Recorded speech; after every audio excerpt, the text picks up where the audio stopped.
Good morning student, class 9 कक्षा 9वीं प्रश्नावली 8.1 exercise 8.1। इससे पहले मैं आप लोग को साइन थीटा कॉस थीटा और टेन थीटा का मान निकालना बताया था। ठीक है, उसका सूत्र बताया था क्या होता है। तो अब इस बेस पर क्या क्वेश्चन है, क्या क्वेश्चन है, इन अ ट्रायंगल ABC, ठीक है, right angle B is the right angle, then find out the values of sin A cos C and tan A। और हम लोग इन तीनों का फॉर्मूला पढ़ चुके हैं। ठीक है, sin A क्या होता है, cos C क्या होता है, tan A। हम लोग sin थीटा cos थीटा और tan थीटा के फॉर्म में पढ़े हैं। ठीक, तो इसमें फर्स्ट है AC = 5, AB = 3, BC = 4। ठीक है, तो सबसे पहले फर्स्ट को सॉल्व करेंगे तो ट्रायंगल बनाएंगे, ट्रायंगल ABC। तो ये हमारा ट्रायंगल है ABC where B is right angle, तो B हमारा राइट एंगल है 90 डिग्री का।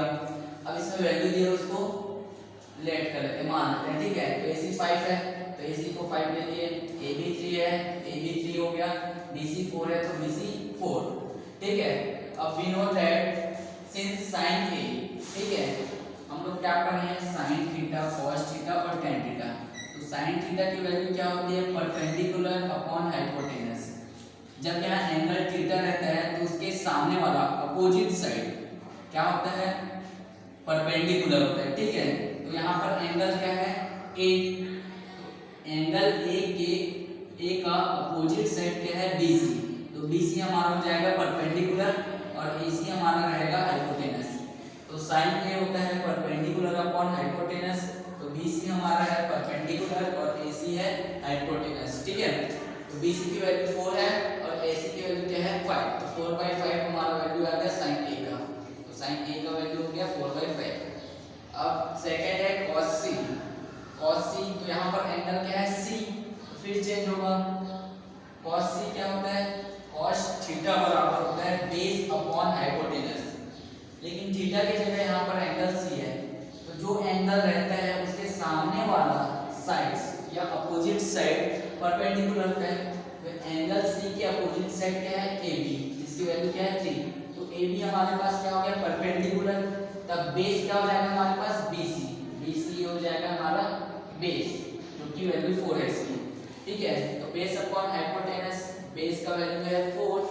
ठीक है, बेस हमारा हो गया BC और हाइपोटेनस है हमारा AC, तो 4/5। ठीक है, तो ये हमारा हो गया cos C का वैल्यू। इसके बाद आता है tan A।